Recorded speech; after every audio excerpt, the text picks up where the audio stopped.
वंचित बहुजन आघाडी महाविकास आघाडीत सहभागी होण्याची आशा जवळपास मावळली आहे। कारण महाविकास आघाडीने दिलेला 3 जागांचा प्रस्ताव वंचित बहुजन आघाडीने फेटाळून लावला। पाहूया। वंचित मवियात सहभागी होण्याची आशा मावळली आहे का? वंचित मविया चर्चा जवळपास फिसकटली आहे का?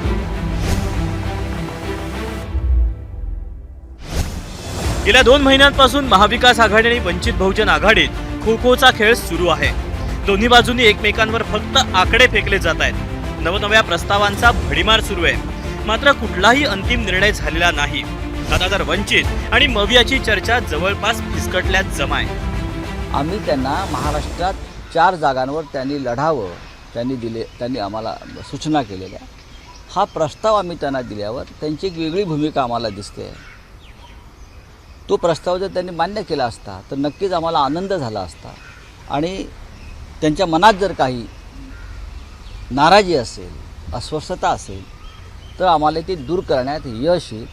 कारण या महाराष्ट्रातला वंचित, दलित, शोषित समाज हा या लढ्यामध्ये आमच्याबरोबर असायलाच पाहिजे, ही आमची भूमिका आहे। संजय राऊतांचं हे वक्तव्य वंचित आणि मविया चर्चा फिसकटल्याच्या दाव्याला बळ देणार आहे। नाना पटोलेंनी मात्र आंबेडकरांसोबत मैत्री होण्याची आशा कायम असल्याचं म्हटलंय।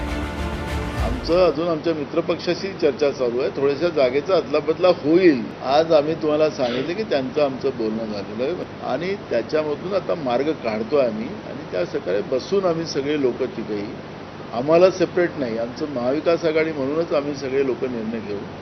त्यामुळे आजच चर्चा झाल्या। त्याच्यामुळे आम्ही तुम्हाला सांगतो की 1-2 दिवस लागेल याला, 1-2 दिवसामध्ये हा प्रश्न निकाली येईल। आंबेडकरांनी सर्वात आधी महाविकास आघाडीतल्या प्रत्येक पक्षानं 12 जागा लढवाव्यात असा प्रस्ताव दिला। त्यानंतर आंबेडकरांच्या प्रस्तावाचे आकडे वेळोवेळी बदलत गेले। कधी 13 जागा मागितल्याच्या बातम्या आल्या तर कधी 9 जागांचा प्रस्ताव दिल्याच्या चर्चा झाल्या। अलीकडेच 27 जागांवर आमची ताकद असल्याचंही वंचितनं महाविकास आघाडीच्या नेत्यांना सांगितलं होतं। जागा वाटपाची चर्चा फिसकटत असताना आता वंचितनं आपली अधिकृत भूमिका जाहीर केली। वंचित बहुजनांच्या राजकीय लोकलढ्याला बदनाम करण्याचं काम काही प्रस्थापित पक्ष करत असतात।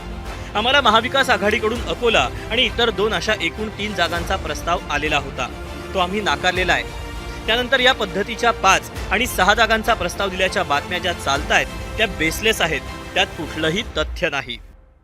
आम्हाला महाविकास आघाडीकडनं अकोला आणि इतर 2 अशा एकूण 3 जागांचा प्रस्ताव आलेला होता, तो आम्ही नाकारलेला आहे।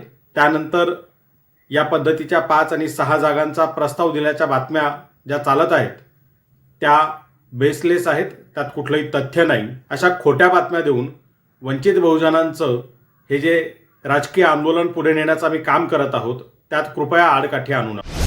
2019च्या निवडणुकीतही काँग्रेस, राष्ट्रवादी आणि प्रकाश आंबेडकरांमध्ये जागा वाटपावरून चर्चा फिसकटली होती। यावेळीही 2019च्या घटनेची पुनरावृत्ती होताना आता पाहायला मिळते। उमेश अलोने, एबीपी माझा, अकोला। एबीपी माझा, उघडा डोळे बघा नीट।